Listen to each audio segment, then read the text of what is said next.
Thank you very much. I'm deeply honored to be making to be delivering the first Dilip Mukherjee Memorial Lecture. It is a very great honor and I'm very conscious of it.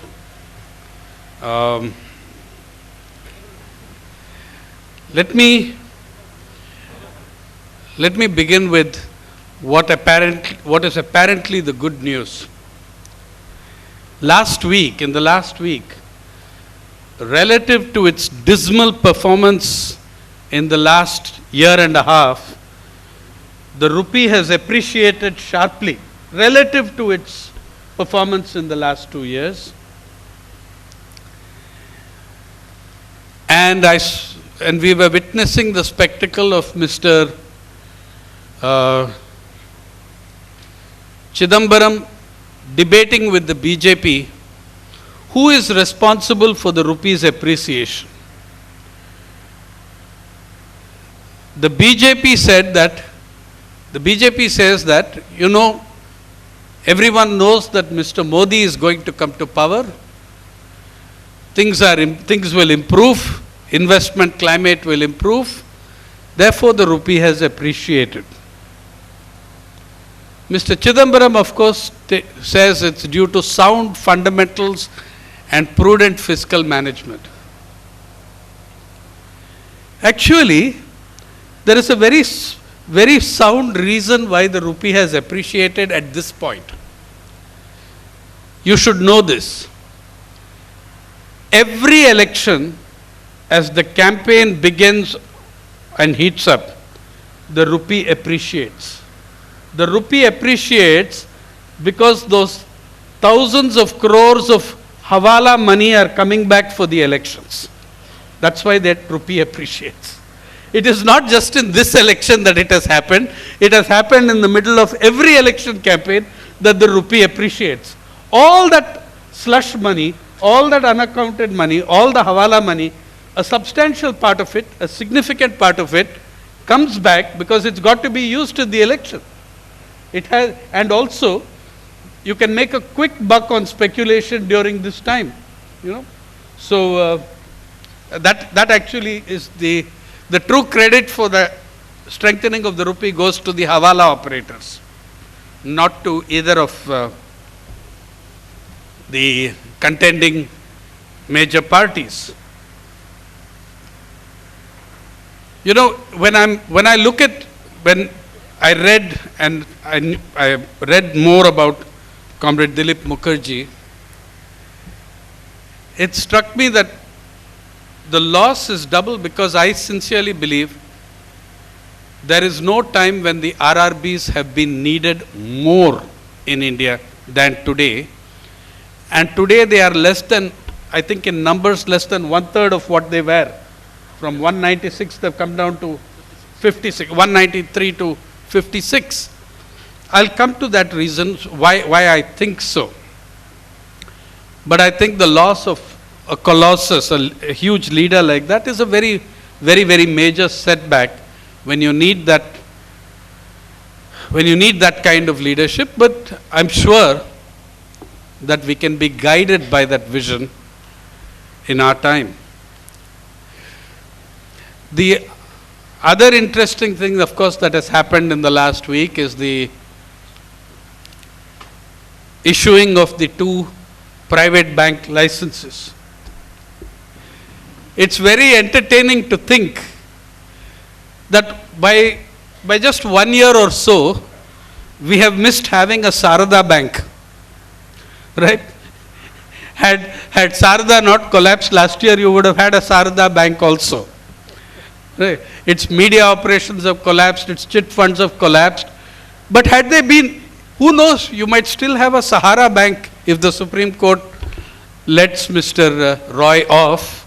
You can have a Sahara bank also, and the media can eulogize and celebrate it as a triumph of entrepreneurship. All of this can happen, yet.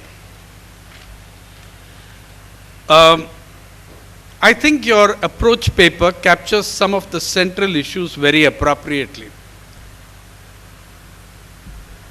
Every government statement, every government spokesperson every press release of the government of India, every report, annual or weekly or whatever, every ministerial policy statement, in the first paragraph has the words inclusive growth. Now, it's very interesting to me because anyone who talks so much about inclusive growth is admitting and establishing that what we have is exclusionist growth and exclusionist economy. If your growth was inclusive, you wouldn't be needing to use inclusive growth as a mantra in every paragraph that you speak. Right? You're having to speak it because you are acknowledging and you are aware that your growth is extremely exclusionist and isolating. And the last 20 years of Indian growth have produced the greatest inequality in India's history as an independent nation. In every respect, in every sphere, you take the parameter, whether it is in income inequality, whether it is in health, whether it is in nutrition, whether it is in education, you name the activity and the sphere, and the inequality has gone up in every sphere but perhaps the political. So that is something that the more you talk about inclusion, the more exclusionist is India's society, economy and government. Your approach paper has also got it right that an increase in flows in credit for 8.5 crore rural people has become the crying need of the hour. The approach paper also mentions, and I would like to add something to that Delhi and Chandigarh, to look at what is happening in the name of agricultural growth. After all, the stepping up of agricultural credit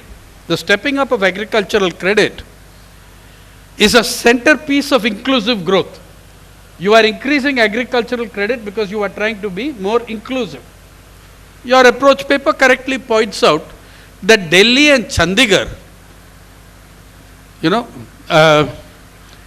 are accounting for 32,000 crores of agricultural credit. Well, Delhi and Chandigarh also have farming. They don't have contract farming, they have farming of contracts. That is what Delhi and Chandigarh do, especially Delhi. But let us go to Maharashtra, the state that is in the eye of the storm in the agrarian crisis. RBI data shows us on Maharashtra what has happened to the agricultural credit. 2-3 years in a row we have had the data from the RBI come out. It's published. In fact, it has been processed by an RBI analyst working in the RBI. What does this Mr. Chidambaram, Mr. Pranab Mukherjee, when he was there, every one of them says, we have doubled agricultural credit, we have tripled agricultural credit. On the face of it, this is true. In absolute numbers, yes, you have done it. The issue is not that agricultural credit has doubled or trebled. The issue is, who is getting the agricultural credit? Who are these farmers who are getting loans of 25 crores? I have never met a farmer in my life who gets loans of 25 crores, except perhaps Sharad Pawar. I have met him. Okay? But what does the Maharashtra data show? It shows what we call agricultural credit. After all, I don't need to tell a bunch of RRB employees how many times in the last 10 years we have redefined rural credit and redefined agricultural credit. At every opportunity we have redefined agricultural credit. Maharashtra data shows us that 50 to 53% of agricultural credit has been disbursed in urban and metro branches. Urban and metro branches of Mumbai, Pune and Nashik. Even Nashik not that much. 50% is accounted for, almost 50% is accounted for disbursal of agricultural credit in My God, not just urban branches, but metro branches. All those poor, struggling farmers of Malabar Hill and Cuff Parade. Where are the farmers in your metro branch circuit? Yeah.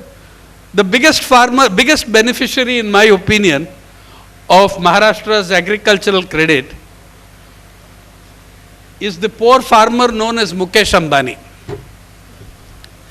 Please understand, Maharashtra is a state where Mr. Amitabh Bachchan has produced certificates from Uttar Pradesh to prove that he is a farmer so that he can buy farmland near the Mulshi Dam. The Tehsildar first approved it, then when it came out in the media and there was a lot of noise, they withdrew the permission. So if Amitabh Bachchan can be a farmer, then you can know where the farming credit, agricultural credit can go. Right? Your data show you, your own approach paper shows you, that loans in the range or limit of 25 crores have gone up by 2.5 times in a few years. Whereas loans below 25,000, which is the loan of the small or medium or marginal farmer, that has collapsed to less than almost a third of what it was. So you can see what kind of forces are forming in the agrarian scenario. In the middle of all this, last year, Government of India inaugurates a new program, the Million Farmer Initiative. They don't distribute and they do not put up on the government's website what the details of this program are. So we get the details from ASSOCHEM and FICCI. Because the Million Farmer program is entirely a corporate farmers program. It's a lovely document that ASSOCHEM has made. What is happening is, there is a budget of 7,000 crores for this Million Farmer Initiative, in which giant corporations will train farmers how to do agriculture. So MBAs from ITC Kolkata are, according to the document, scheduled to teach the farmers of South Tamil Nadu how to grow ragi, how to improve their performance in the growth of ragi. ITC MBAs from Kolkata are going to teach Andhra farmers in the coastal belt there how to grow paddy. Now, of this 7,000 crore budget, 3,500 crores is an outright grant of the central government. Now, you can imagine if you could give that 3,500 crores directly to the farming community in 5 affected states. The worst states of the agrarian crisis are Maharashtra, Karnataka, Andhra Pradesh, Madhya Pradesh and Chhattisgarh. What if instead you distributed this 3,500 crores in terms of low cost or free inputs or in low interest loans to the affected farmers of the worst states in the agrarian crisis? No. 3,500 crores from the center is going to the corporations, and the other 3,500 crores will come from the state governments. Be sure of it. Even more thrilling in the document, even more thrilling is they have divided the farming population into 20,000 in Tamil Nadu allotted to ITC, 40,000 in Andhra Pradesh allotted to Reliance. So now the agricultural population is going to be divided into Ambani farmers and Mittal farmers and Birla farmers, ITC farmers and Britannia farmers. They've actually allocated how many farmers? So now the corporations form for a group of 40,000 farmers and appropriate the money in the name of those training those farmers. This is the Million Farmer Initiative. It is one more step in the corporatization of Indian agriculture. What is your agrarian crisis? Your agrarian crisis is the drive towards corporate agriculture. In 5 words. Today, barring the act of daily cultivation, barring the act of direct ownership of land, every single element of agriculture is owned and controlled or will be owned and controlled by corporations. Who owns seeds? Do farmers own the seed? No, corporations do. A single company, Monsanto, accounts for 30% of all the seed in the world. 30% of the world seed market. Do farmers control the market? No, corporations do. Increasingly are being facilitated to do so. Do farmers control fertilizer? No. Tata, Ambani, Birla get the fertilizer subsidy for 30, 40 years. They are restructuring it, but it is still to the benefit of the corporations. It's not the farmer who gets the direct subsidy. Who is monopolizing the credit that agriculture gets? Mukesh Ambani, the corporations. Who controls pesticide? Corporations, not farmers. Who increasingly is dismantling the old type APMC, Agricultural Produce Marketing Corporation Committee, and replacing it with whose control? Corporate control. In whose interest are agricultural policies made today, like the Million Farmers Initiative? The corporate world. Even the key input of water is being privatized towards corporate control. Every single thing except the actual act of daily cultivation. And if I was a corporation, I don't want to do the daily act of cultivation. I want you to be my slave, remain on your farm and slave for me. That is my optimal modus operandi. What better than that to keep your family? People don't understand that this is an old money lender tactic. There are many parts of your country, we all know that money lenders take away the land from the farmer. But there are many parts of the country where the money lender does not take away the land. Because if the land is unproductive, the land is poor, or there is a labor shortage, it is in my interest as the money lender to keep you on your land and you slave for me. I take your produce or I take your labor. It's not just land that is the thing that I appropriate as your creditor. I can also appropriate your labor, your commerce, your market links, and your daily cultivation. You're moving towards a corporate feudalism in agriculture. That also you are moving towards in the agriculture situation. So here you are, that 50%. Oh, how much of Maharashtra's rural credit is disbursed in rural banks? 38%. 38% is distributed through rural branches. 53% is distributed through urban and metro branches. So, just look at the new demographic and see what has happened. This has also happened by redefining what is agricultural credit. Repeatedly, the repeated redefinition of agricultural credit, I think, has been dealt with very brilliantly by Professor R. Ramakumar of Tata Institute of Social Sciences, who has put out a beautiful, you can even get his, I strongly recommend that you get his PowerPoint presentation on how many times the word agricultural credit has been redefined.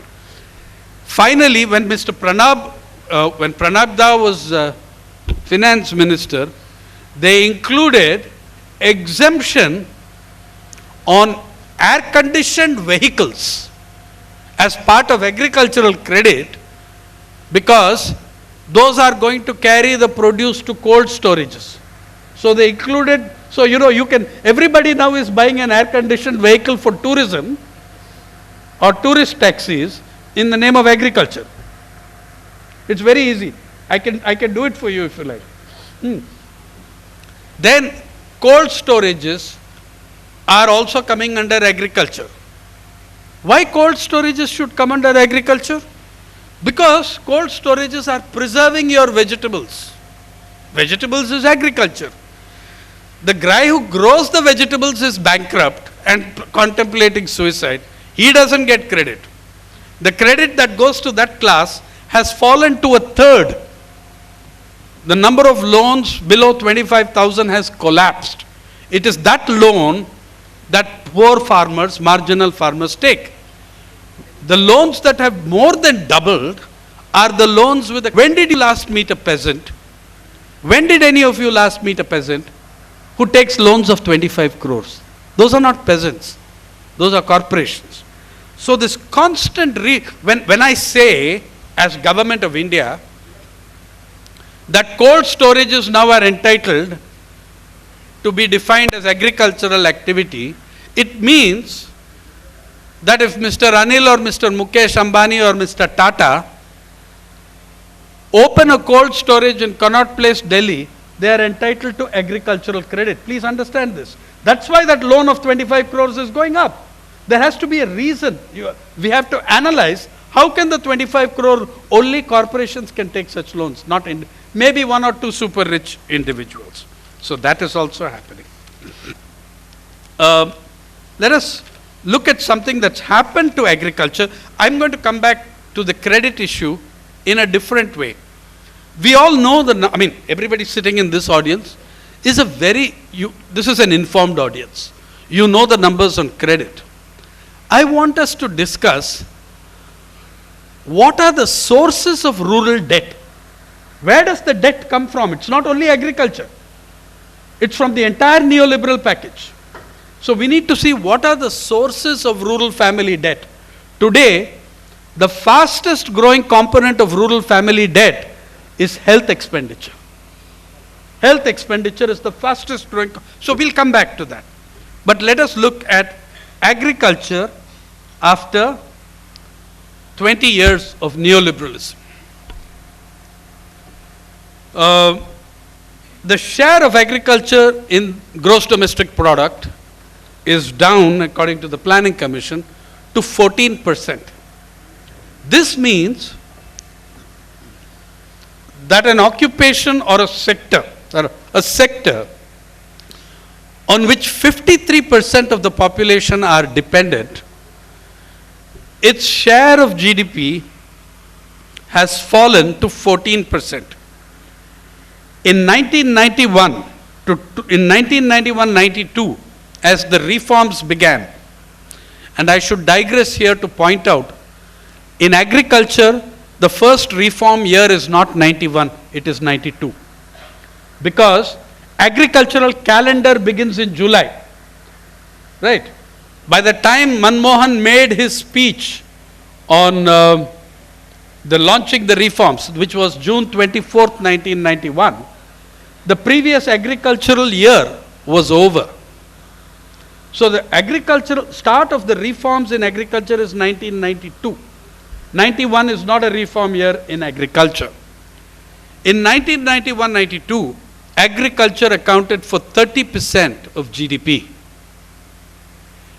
In 1999-2000, agriculture had fallen to 23.7% of GDP. By 2010-11, it had fallen to 14% of GDP and is probably less.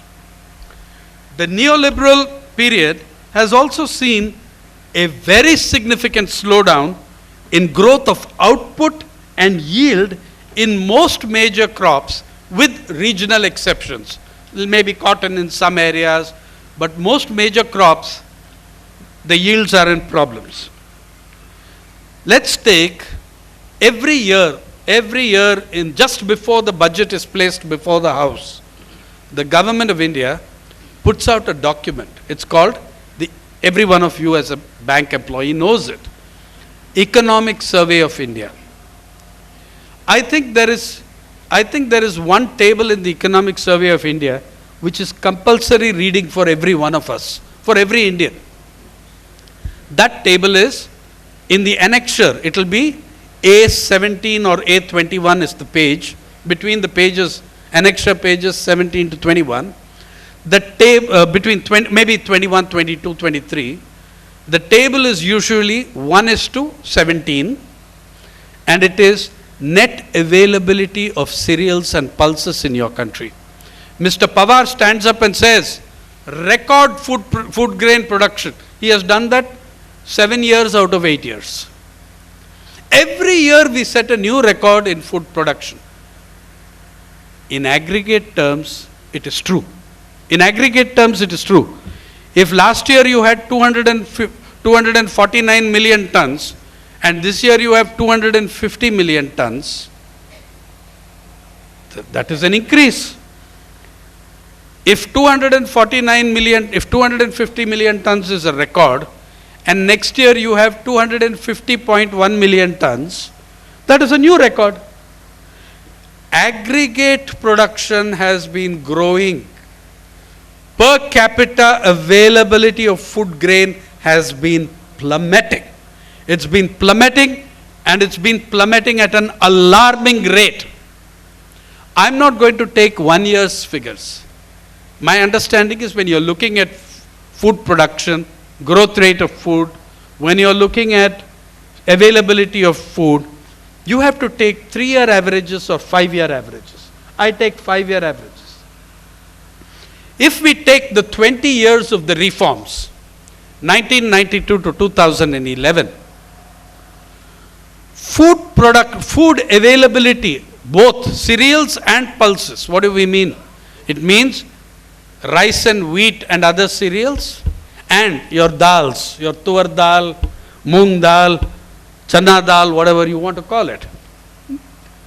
It means the per capita availability, if I take the 20 years from 1991 to 2011, per capita availability of food grain declined in every quinennial 5 years of the reforms, and it declined sharply. The last pre-reform year in Indian agriculture was 1991. What was the availability of food grain per Indian in 1991 according to economic survey? 510 grams, the highest in our history. 510 grams per Indian is the highest per capita availability in our history. What is it at the end of 2011 for which you have final figures? 441 grams. Now please do not think that is a fall of 70 grams per Indian. That's not how it works. 10 to 20% of the population, all of us sitting in this room included, we are eating much better than we did 10 years ago. We are eating much better than we did 20 years ago. None of us is having, but 35% of the population, as your approach paper correctly points out, has imposed serious cuts in their food intake because of inflation, food prices. Now, if food grain availability has fallen from 510 grams to 440 grams, that is not, my friends, a fall of 70 grams per Indian. It is a fall of 70 grams into 365 days into 1.2 billion Indians. You work out how many million tons of food grain that comes to. Do the math. There is a serious food crisis looming. It's not, of course, the right-wingers will tell you, that's because of growing population. That is an utter lie. The population growth rate in the 60s and 70s was 3.4%, 3.5%. But the food grain production rate was always higher than the population growth rate. It's in the reform period, for the first time in our history, when population growth rate is plummeting, food grain production growth rate is lower than population growth rate. Population growth rate today is not even what, 1.6%? But food grain production growth rate is even lower, in the 90s. Okay, only now it's trying to catch up a bit, but prior to the reforms, food grain production growth rate was always higher than the population growth rate, even when your population growth rate was at its highest at 3.4, 3.5% per annum. Now look at it again. What about I have told you that every 5 years of the reforms, 5-year averages, food grain production has fallen. per capita availability, not aggregate production. Aggregate production has risen, per capita availability has fallen. What happened in the 20 years before the reforms? If I take 1972 to 1991, those 20 years, 5-year averages. It increased every 5-year average. Every single 5-year average. And by the way, one of the great reasons for a huge increase in the 80s comes not from the Green Revolution, but from land reforms in Bengal. That is where one of the big expansions of rice production comes. One of the biggest expansions of rice production comes from land reform in Bengal. Remember that the east of India was not deeply touched by the Green Revolution. But today, east is also going in the direction of India's west, emulating the techniques and technologies of the Green Revolution. Even more important, if 2006 to 2011, 5-year average was 441 grams, let's take a 50-year period before reforms, before bank nationalization, before Green Revolution. 1956 to 60, your per capita availability of food grain, according to Economic Survey of India, was 446 grams. In 2006 to 2011, it has fallen to 441 grams. And this is Mr. Sharad Pawar's claimed achievement, that he is setting a record every year. Meanwhile, the Planning Commission's own division called IAMR, Institute for Advanced Manpower Research, brought out a report late 2012 showing us that crop, it says, I'm quoting from the Planning Commission IAMR's report, crop agriculture and animal husbandry, it says, it shows you the data, I'll summarize it, paraphrase it, have now become unviable for the majority of the peasantry. Crop agriculture, and also we have spent 20 years using policy mechanisms, including credit as a weapon and as an inducement, as a blackmail, a coercion and a coaxing, to move millions of subsistence and small farmers from food crop production to cash crop production. Okay? Like in your home state of Kerala in 2001-2003, a huge amount of credit was given to those who switched to growing vanilla. They're all bankrupt and many of them have committed suicide. Some of them were earlier food crop farmers. In the district which I know best in Kerala, Wayanad, do you know what this word Wayanad means? That district, you've all heard of it. Wayanad is Vayalnad, land of paddy. Try finding 20 acres of paddy today in Wayanad. Everyone has shifted to cash crop, they have shifted to vanilla. They are already in coffee and pepper for 100 years. There is very little paddy left. When you shift to cash crop, the risk of the small peasant doubles, trebles, quadruples. It goes up by a factor of 4 times or 5 times. In Wayanad in 2003, it cost 8,000 rupees to cultivate 1 acre of paddy. It cost 1,40,000 to 1,50,000 to cultivate 1 acre of vanilla. So if you shifted from, if you were growing paddy, out of that 8,000 rupees, 3,000 rupees crop loan you could get, 4,000 rupees crop loan you could get. But when your input cost is 1,40,000, you can get 25,000, 30,000. The rest you are taking from informal credit sources and money lenders. Between 1991 and 2001, the indebtedness of the Indian peasantry almost doubled, according to the National Sample Survey Organization, from 26% of all peasant households to 48.6% of all peasant households. So, in the same period, when I'm mentioning all this, let me return to the Institute of Advanced Manpower Research, a division of the Planning Commission. Here is what their report says. In the last few years, that is the 2005 to 2010, any increase in employment has been dismal, but nationally, says the IAMR says nationally, there has been an absolute decline of 14,140,000 lakhs in employment in agriculture in the second half of the decade. That is in 2006 to 2010, employment in agriculture has seen an absolute decline of 14 million. After also, alongside the decline in employment in agriculture, is a decline in employment, says the report, in allied agricultural activity as well.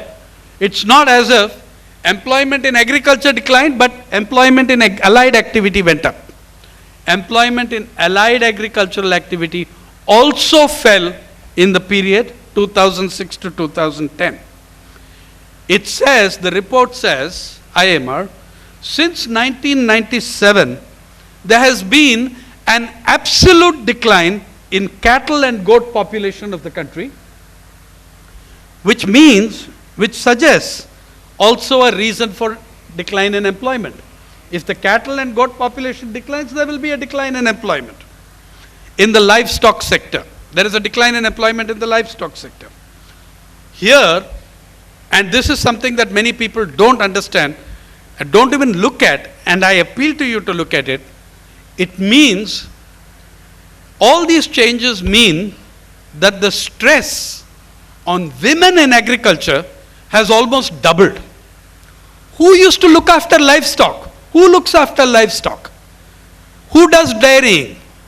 Who looks after cattle? Who looks after poultry? Women.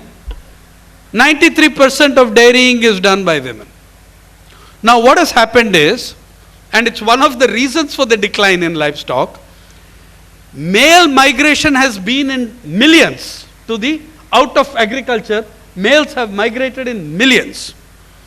As a result of that, that increases the feminization of agriculture. The role of women in agriculture, they're being given new tasks, new jobs, new burdens, new work, because the men have migrated out of agriculture, which is simply not paying enough to sustain the family. Doing all the work in the household and now doing increasing amounts of work, not just paddy transplantation like in the past, but all other sectors of crop agriculture also are falling on her shoulders. Think about it. That is happening rapidly. It's increasing rapidly. You also find some startling data on what is happening in agriculture in the census of India. The latest census, the 2011 census, the agriculture data came out last June. It's called, I suggest you look at it, Primary Census Abstract. What does it show? It shows a collapse of the countryside in agriculture terms. Every day in this country, there are 2,000 fewer farmers in the country every day. How do I say this? Because by farmer, I am going by the census definition of a full-time cultivator, which is 183 days, or main worker. Main worker cultivator is someone who has done farming for 183 days, 6 months in the year.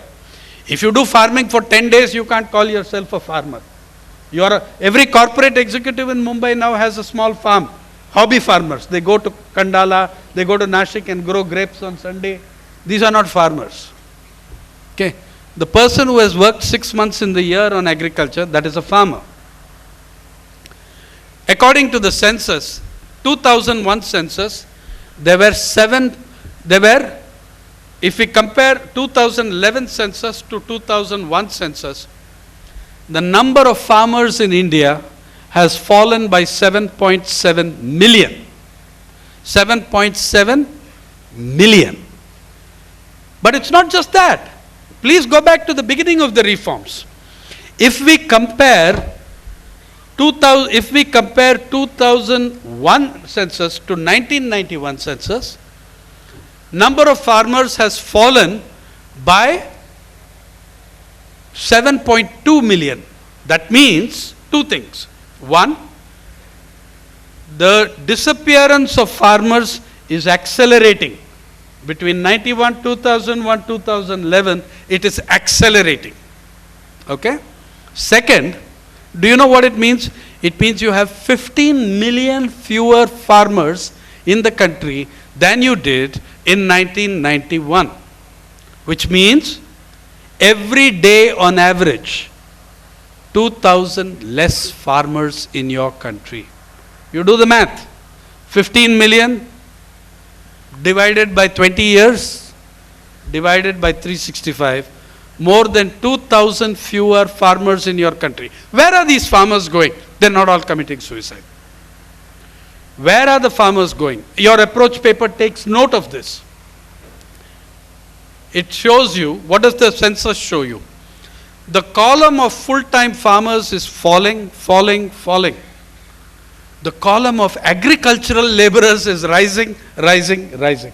It means that millions of Indian farmers have lost their status as full-time farmers and have fallen, plummeted into the ranks of the agrarian underclass, whom we call agricultural laborers. My home state of Andhra Pradesh, between 2001 and 2011, the census tells us, has seen a depletion of 1.3 million farmers. 1.3 million farmers. But you know, the next column shows me number of agricultural laborers has gone up by 3.4 million. So people are being pushed down or sucked out towards the towns and other villages, towards urban migration. That is what is happening. So your countryside is in a period of incredible flux, incredible chaos, especially, remember, I should mention to you that everyone knows how badly off the farmers of Vidarbha are. But please know this, they were not poor farmers. These farmers were well-off farmers. They could send, in the 70s, they were sending their children to private college, medical college in Mumbai. Today, their children are dropping out of school. They sent children to private medical college. They sent children to medical college in Mumbai in the 70s. Right? Today, their children are dropping out of high school to help the family on the farm. Their grandchildren, you can say, are dropping out of high school. For the first time since 1991, so there is a huge increase in agricultural labor in the states that are seeing a decline in small farmers. Now there is one very peculiar thing which is to cry over it. Maharashtra shows an increase in farmers. Rajasthan shows an increase in farmers. There are 2 or 3 states that show an increase in farmers. Why? On the face of it, it looks very progressive. The real reason behind it is very funny. I mean, it's tragic. In order to give women a better share of agricultural land, the government, in my opinion, correctly, gave a huge concession for registering land ownership patta in the name of women. Okay. So if land registration cost per acre was 12,000 rupees, if you're a woman, the land registration cost is 8,000 rupees. Now suppose your family owns 10 acres, that is a saving of 40,000 rupees. It's a very substantial saving. So everybody is registering land in his wife's name. The poor women don't know this. Many of the women are not aware that the land has been registered in their name. It's a good development. Someday in the future it will come in very useful when women assert their land rights. But all that is happening is that people are registering land in their wives' names to save 40,000 rupees. So the number of women farmers is increasing. Okay? But it doesn't mean that that woman controls the farm. It doesn't mean, but it means that at least in theory, on paper, she is the landowner. And that is a good development for the future. But at this moment, it simply makes a mockery of the statistics because the woman is not aware that her name is on the patta. To save money, the husband has done it. For the first time since 1921, the census shows us another remarkable thing. It shows us that for the first time in India's history as an independent, the population added to urban India is greater than the population added to rural India. This was never true. It was not true even in the 2001 census. In 2001 census, rural India added 113 million people. Urban India added 68 million people. That means rural India added 45 million people more than rural India, than urban India. But in 2011 census, rural India adds 90 million people to its population and urban India adds 91 million. So a 46 million gap has been overcome. How did that happen? After all, population growth rates are lower in urban India than in rural India. The only way you will explain it is mass distress-driven migrations. Mass migrations. And that is also telling on the agriculture and agriculture economy in a very, very big way. You know, your great globalization success of textiles from Gujarat, the power loom sector, not a single Gujarati has anything to do with it except that they own the power looms. The labor has come from very poor Odia laborers of one district, Ganjam district in Odisha. 4 lakhs of those workers from one district and another 1 lakh from other districts. They run the power looms of Gujarat. The power looms of Gujarat, where they work for 12 hours shifts without a break, without a tea break, without any break. They have to work for 12 hours and they are handling 4 looms at one time. 1 hour they handle 6 looms because if you want to take a break, if I want to take a break, half hour or 1 hour break for my lunch, Malik's orders are the machine must not stop for 1 minute. So if I want to take a 1 hour break, then the guy next to me, Rajiv, will have to run 2 of my looms. The guy on the other side of me, Rana, will have to run 2 of my looms. So every worker for at least 1 hour in the day is operating 6 power looms. This is your globalization miracle, run entirely on the backs of poor labor. Who are these poor laborers? They're all farmers from Ganjam. Landless farmers and marginal farmers going and creating your globalization miracle. When the 2008 collapse came in Wall Street, thousands of orders were cancelled because our economic vision is restricted to exporting to United States and to a smaller extent Europe. So when thousands of orders were cancelled, tens of thousands of Odia laborers were laid off in Surat.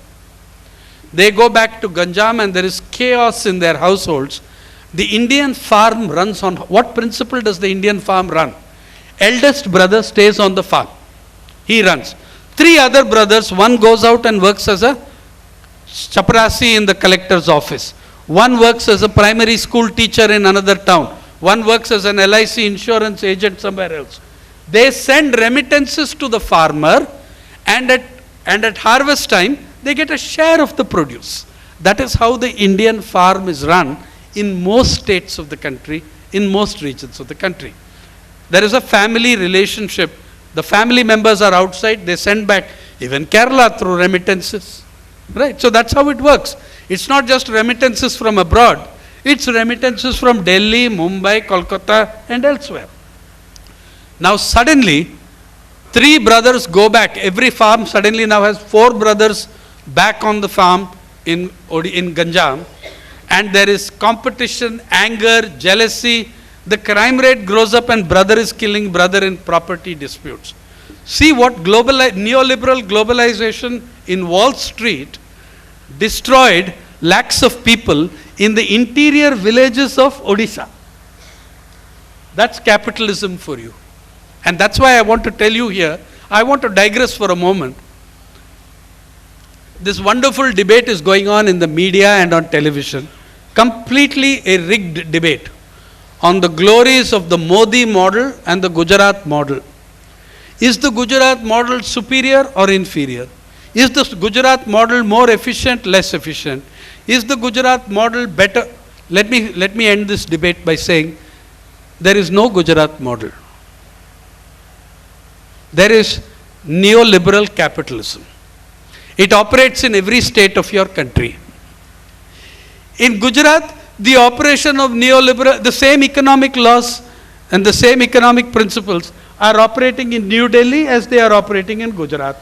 In Gujarat, what is your economic model? Your national economic model is a corporate-driven state, a corporate-driven economy, a corporate-driven government and polity. In Gujarat, the corporations have driven it much further. The difference between the Gujarat model and the rest of the country is that they are even more aggressively pro-corporate. Therefore, every corporate leader sings hosannas and praise and eulogies of the Gujarat model. Anand Mahindra made the statement. Today they are discussing China model in Gujarat because Modi apparently favors China model. Today we are discussing China model in Gujarat, but the time is not far off, says Mr. Mahindra, when they will discuss the Gujarat model in China. That is Mr. Mahindra's vision. Mr. Ratan Tata declared Modi to be the future Prime Minister of India. Why? In any other state, what would have taken 90 days or 130 days of clearances? He gave us all our clearances in 2 days, he said in an interview. What does that clearances in 2 days mean? It means arbitrary exercise of power. All of you are farmers. Tata wants your land. You go home that night and tomorrow morning, you find that your land has been acquired by the government. Okay, this is the efficiency of the Modi model. And the corporations love that. No problems about environmental clearances. No problems. Gujarat has the weakest environmental regime in the country. It's a state that will be living on bottled water after 10 years. Also understand one more thing. Those super clearances were possible because of arbitrary concentration of power. All the important portfolios in Gujarat are held by Mr. Modi. His 2 most important ministers, he never made them cabinet ministers. He kept them as ministers of state. Amit Shah and that other fellow. Only when Mr. Modi had his eyes on Delhi did he promote them to cabinet rank. Home, finance, you name it, the portfolio was held by him. So clearances were fast. So is that the model? Concentration of powers in one man. Completely authoritarian state, dictatorially run. There is no Gujarat model. There is a model called corporate-driven capitalism, and it works.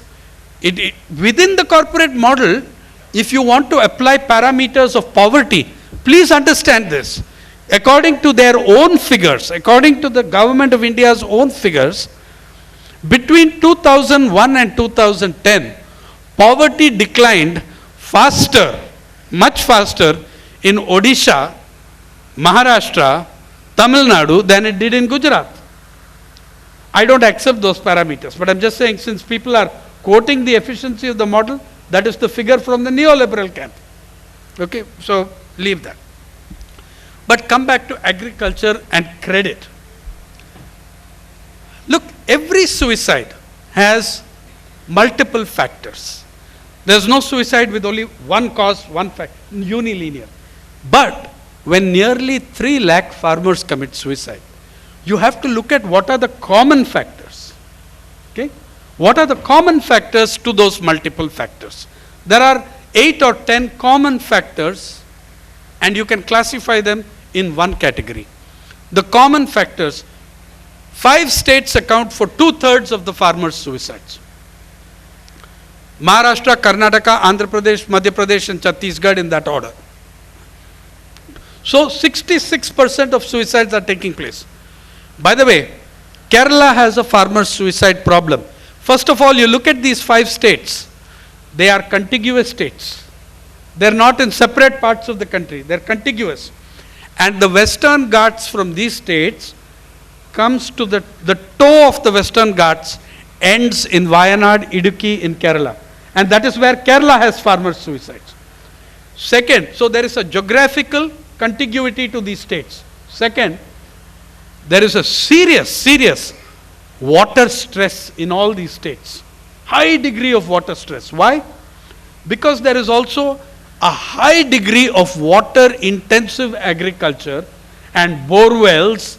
And why are there very few farmer suicides in UP and Bihar? UP and Bihar have more farmers than Maharashtra. They have double the number of farmers of Maharashtra, but Maharashtra in 1 year has more suicides than UP and Bihar have in 3 years. Why? The Gangetic Plain has water. The Deccan Trap has no water. 2, 3. The Gangetic Plain grows food crop. These regions are growing cash crop. Overwhelmingly, the farmers who commit suicide are cash crop farmers. Their risks are far greater. Their loans, vanilla farmer, the risks are far greater. The loans are far higher. Bank employees should know this. Bank activists should know this. The greatest risk is to the cash crop farmer. The greatest poverty is to the food crop farmer, because the food crop farmer's remuneration is so poor. Okay? So there are a number of factors, but you can classify about 8 or 10 factors which lead to indebtedness. Indebtedness is the driving central force. What do we understand as an objective factor or as a driving factor? An objective factor or a driving factor is one. If you remove that factor, the suicide will not happen. And that central factor is concerned with all of you. It's credit, it's indebtedness. That is the central driving factor of the farmers' suicides. One is the neoliberal economic framework that has destroyed hundreds of millions of poor people dependent on agriculture. And the result of that is this serious indebtedness that is pushing people to suicide from the destruction of their livelihoods. Now, in the meantime, I want to make it very clear. What are the sources of debt? If Rana is a farmer, what are the different things that put financial pressure on him? That farmer we are talking about, what are the different sources of financial pressure on her or him, as the case may be? It's not just agriculture. Neoliberalism doesn't operate only in agriculture. It is now reaching the banking sector also. So we shouldn't pretend that it's only affecting agriculture. If it doesn't affect agriculture, everything will be fine. No. Health, education, food price inflation, all these things affect the farmer also has children he sends to school. So the hyper commercialization of education hurts the farmer. It borrows money for education loans. The hyper commercialization of the health sector destroys the farmer who may have an aged mother in hospital. In 2004, let me give you the figures on health and what they are doing to farmers. In 2004, my friend and colleague, the great reporter of Eenadu, Narasimha Reddy, he and I, we ran into a farmer in Andhra Pradesh, in Nallamada block of Anantapur district. This man had tried to commit suicide, but his friends had saved him. When he drank pesticide, he tried killing himself. 4 or 5 friends, they turned a cot upside down, put him on the cot, tied the legs of the cot with rope, put it on their shoulders. They ran 4, 5, 6 kilometers to the highway, put him in a jeep, took him to a hospital, saved his life. When we came across him, he was abusing his friends in Ma Bain Ki Galis.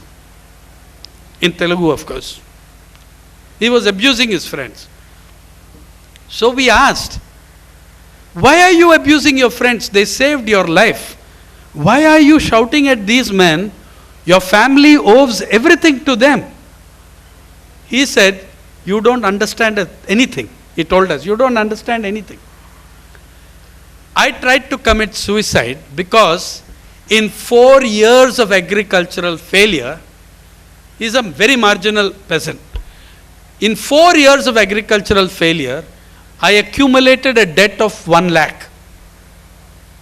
In 4 days in this hospital, I have a bill of 49,000 rupees. Why didn't you let me die? The debt that it took for 4 years to accumulate, half the debt he collected in 4 days in the hospital. Okay, what does the national sample, do you know how many farmers I have met? I don't know how many, who have mortgaged their land to pay for health and operations of bills. The most famous of them, Vishwanath Jade of Waifad district in Waifad village in Wardha district. Jade had bills of 3 lakhs. For some meaningless operation, the corporate hospital looted him. Now to pay a bill of 3 lakhs, he had to mortgage all his 9 acres on one patta. That patta was mortgaged. You know what? Jade's 9 acres are worth 40 lakhs. They are mortgaged over a 3 lakh hospital bill. If he can't repay the 3 lakh hospital bill, he stands to forfeit land worth 40 lakhs. That is how it will be settled in the village. The health data of Government of India, please look at National Sample Survey. You all know that every 5 years, the NSS does surveys. They do situation assessment report on farmers. They also do health round surveys. The 42nd round, 1986-87, was a health round survey. The 52nd round was a health round survey. The 60th round was a health round survey. What does the NSS data shows us? It shows us that the number of Indians not seeking medical attention because they can no longer afford it has doubled in 20 years. From 151 out of every 1,000 cases, it's gone in rural India to 283 out of every 1,000. In urban India, it went from 94 per 1,000 to 206 per 1,000. So even your middle classes are no longer able to afford the health model of this country. Education, similarly, do you know that several of the adolescent girls' suicides in the farm households are the result of education? When the agrarian crisis has hit the farmer so hard, what happens? He's got 2 children in private school.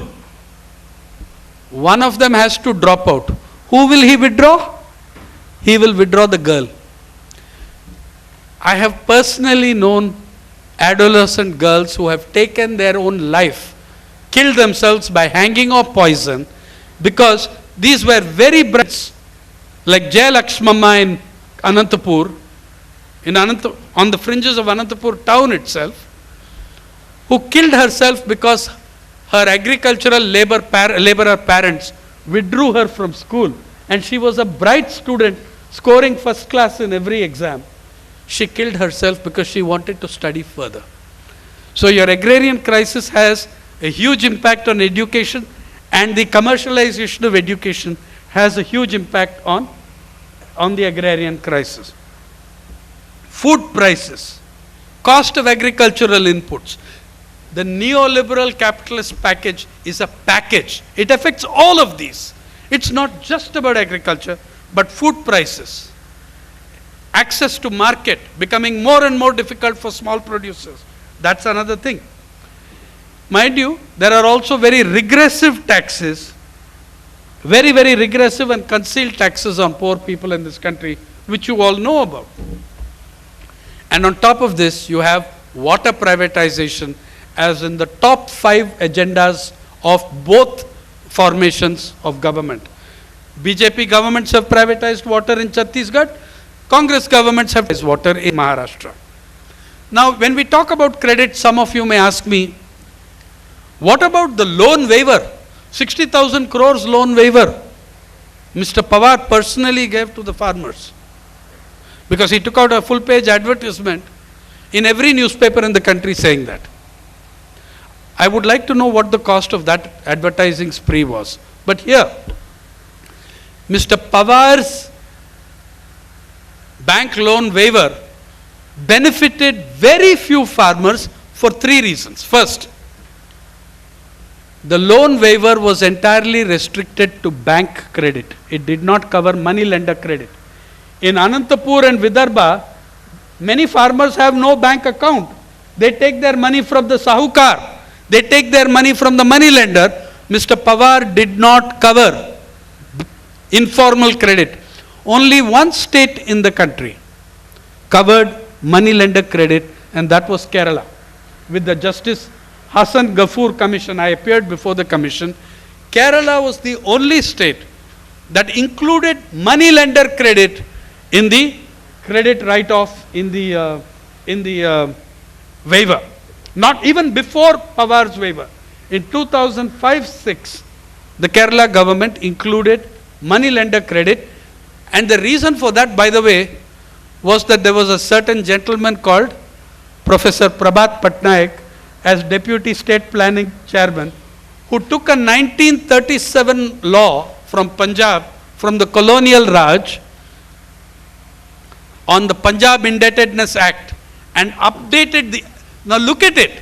Even in the colonial period, the colonial Raj was giving loan waivers to farmers, but not the post-independence Raj.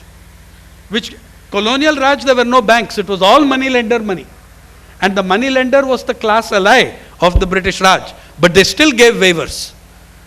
Using that law as a basis, Professor Patnaik drew up a law for Kerala, which the government of V.S. Achyutanandan implemented, brought in as a law, and mitigated the distress because they addressed all kinds of, there is still a crisis, there is still distress. But it was substantially addressed in those years by the fact that money lender credit was included in it.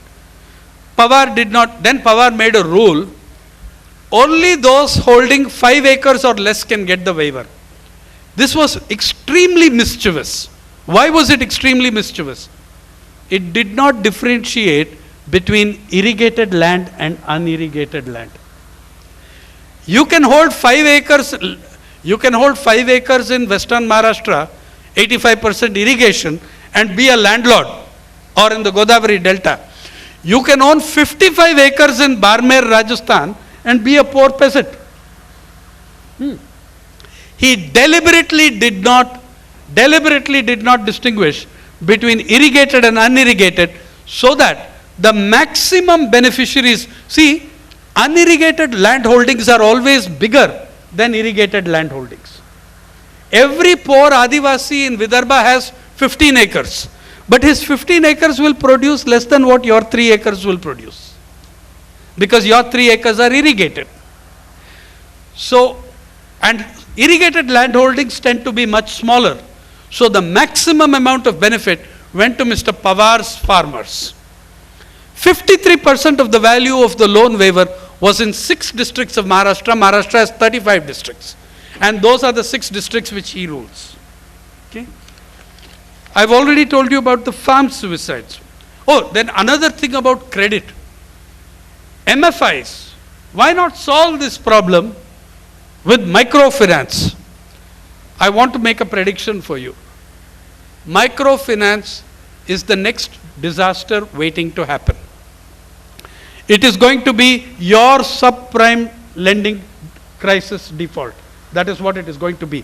Indeed, by 2011-12, it was so serious that the Reserve Bank of India issued new guidelines restricting the interest limit of the MFI to 26%, for God's sake. Any middle class person can take a loan for 14%, but the RBI, if the RBI was saying the limit on MFIs is 26% interest, what interest were they charging before that? 50% also they were charging. In Andhra Pradesh in 2006, the then Chief Minister said on the floor of the House, these fellows are worse than money lenders. Okay? I believe that microcredit has a place. It has a role as a tool, not as a transformation. It cannot, nobody was ever transformed by being placed in debt. It is a tool. It helps you buy that goat. It helps you buy some poultry. But the average microfinance loan cannot help you buy quarter acre of land. It does not address the major assets of the countryside. I like the philosophy. Microcredit for the masses, macrocredit for millionaires. 25 crore loans in agriculture is going up, but loans below 25,000 are falling. And you are saying we'll give you 6,000 rupees, 12,000 rupees, 9,000 rupees as microcredit loan. Please look at what happened to SKS and Akula. The microcredit empire, the largest microcredit empire in India, SKS. Mr. Akula took it onto the stock market and listed it there. Where all those poor women whose photos we see in advertisements for MFI, where they consulted that your money is being placed on the stock market. They went onto the stock market, the share was oversubscribed, selling at 850 rupees a share, it collapsed. Mr. Akula was then eased out of the chairmanship of his private MFI company. Many of these companies are heading for serious defaults. They are heading for, you're asking for very big trouble. And incidentally, sir, I can tell you about what has happened after Andhra Pradesh banned operations in some districts. Many of them have crossed the border from Adilabad into Yavatmal in Vidarbha. Basics is now in Vidarbha. It used to be an Andhra company, but it has moved operate. So, microcredit is not your answer. I think that one of the great things about this country was, I believe sincerely, that some of the most progressive notions of social banking emerged from Indian soil. Some of the most enlightened practices of social banking emerged from the process of Indian banking after nationalization of the banks. Some of the most progressive ideas, differential rate of interest, many of these things came out of radical, progressive measures, not just those taken by the government at the top, but those fought for by the masses in struggles in which bank employees were at the forefront. Okay. I really think, I said at the beginning, seldom has this nation needed RRBs more. They've shrunk from 190 to 56. Even today, as one of your papers which was sent to me points out, only about 5% or more of more than 6 lakh villages in the country have bank branches. Do you know, a few weeks ago I was in Idukki in Kerala. The remotest panchayat in the south of India, it's called Edamalakudi. It is Kerala's only tribal panchayat of the Budavan tribe. The women of Kudumbashree, the Kudumbashree women of the anti-poverty movement of Kerala, they were walking 18 kilometers carrying to earn one day's wage in NREGS through forest and jungle and and wild elephant territory. They are also farmers. They do collective farming, group farming. Kudumbashree has group farming as one of its core activities. Each 5 members forms a collective and collectively do the farming in forest land without pattas because it is forest land. I asked them, what are the things you want most? They said, sir, we want a bank branch. And they said, we want access to market. I said, you have been a very successful group. What have you done with your money? Where have you invested it? They said, sir, we have been operating it's a very small place, 240 families. But in 1 year, these groups have saved 6 lakhs of rupees. In 1 year. 6 lakhs in 1 year. Not all the 240 families are members of Kudumbashree. Only some 700, 600 women are members. I asked them, what have you done with your 6 lakhs? They said, no, we don't want to touch your market. I said, so what have you done with your 6 lakhs? We have put it in a fixed deposit in a nationalized bank. They told me proudly. We have put it in a fixed deposit in the public sector bank because we believe that we have greater control. They see the public sector bank and they see the difference between the public sector bank and the private bank, which has looted so many farmers in Kerala. The public are telling you they need you. The poorest women of Kerala, the least literate women of Kerala are telling you they need you. They need you to be active. Okay, so you need, by the way, one of the pressures for pushing towards privatization is that the private banks are eyeing your 3 lakh crores of deposits. That is what they are eyeing. They discuss it in their circles that there is a gold mine to be seized and taken over here. Remember that your sponsor banks themselves are on the anvil of privatization. Right? I think your first task is to resist the privatization of the RRBs and all public sector banks at any cost. You resist that privatization. That is your first task. After Wall Street collapsed, by removing the distinction between investment banks, commercial banks, all distinctions were removed. Our leaders, our ruling class was trying to do the same thing here at the same time. When Mr. Chidambaram and Dr. Manmohan Singh were asked, why did the Wall Street collapse not finish the Indian banks? They said, prudent fiscal management. Today they are again trying to do the very sort of measures that led to the Wall Street collapse, okay? Why didn't the Indian banking system collapse? I will say again, the bank employees, unions and their members in this country were at the forefront of defending the interests of the Indian public by resisting those measures, your Narsimhans, your Rangarajans, by resisting those measures, resisting the privatization, you saved the banks from going down the toilet. You will now, unfortunately, your burden, your responsibility, and the stress is going to go greater after the new election results. Whenever, it doesn't matter which of these fellows comes. They are going to target the banks. The corporate world wants the banks. In the last week, you've had a sign of that with Bandhan and the other one getting licenses.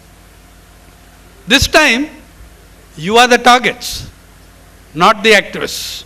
So you have to figure out how you are going to deal with that.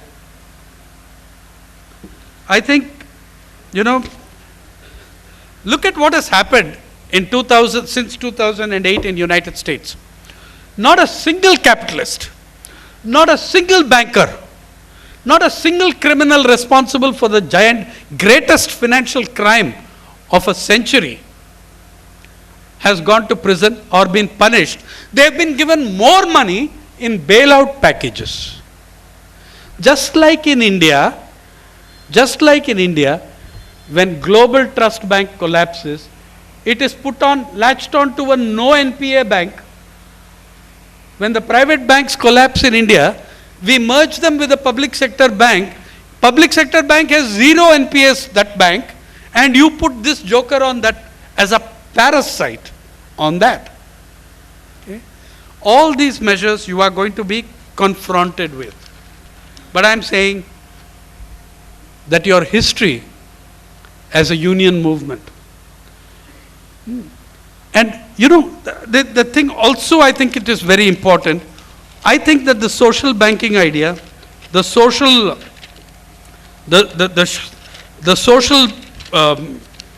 service above profitability ideal, it's so important at a time when severe impoverishment is demolishing large sections of agrarian society. You have never been needed more. I will tell you, when you are back in your field stations, look out for one thing.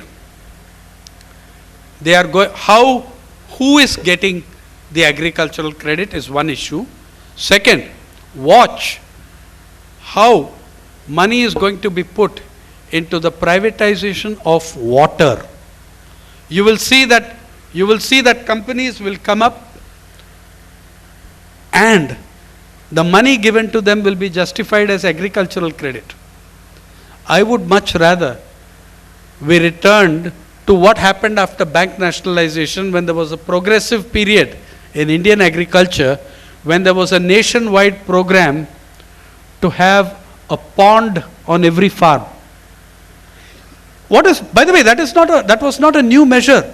It is how Indian agriculture ran for centuries. If you go to North Bengal, you go to Assam, you go to Odisha, you go to Tezpur in Assam, I saw some months ago. Every small farm has a pond in front of the house. 5 cents, 2 cents pond. That pond gives them water, it gives them fish, it gives them water for consumption, it gives them water for other activities. They are less and less dependent on the buying of water. Today, Maharashtra's greatest crisis is coming with water because, by the way, the tanker industry is worth 450 billion rupees. In 3 months, March, April and May, the pre-monsoon months, the tanker industry reaches that cost. Okay? The borewell industry, don't even ask how much it is worth. We are destroying the aquifer of this nation. One town in Tamil Nadu, Tiruchangod, accounts for 2 billion feet of drilling into the aquifer, because it is the national capital of borewell rigs. It accounts for 2 billion feet of drilling annually into the water aquifer. You are already in a gigantic water crisis, and you are moving from crisis to catastrophe. They are going to try and privatize this, and they are going to fund that privatization process and try to enhance the entrepreneurs in water, the new water lords and corporations, with money from agricultural credit. That is their clear strategy. You are going to have to resist that. I can tell you this, the next year, 2 years, 5 years, are going to be struggles of a kind, maybe that in our lifetime many of us have not participated in or seen. But your history as a movement tells me that you are capable of victory, that you are capable of triumph, that you are capable of safeguarding the interests of the Indian poor. I salute you. I thank you.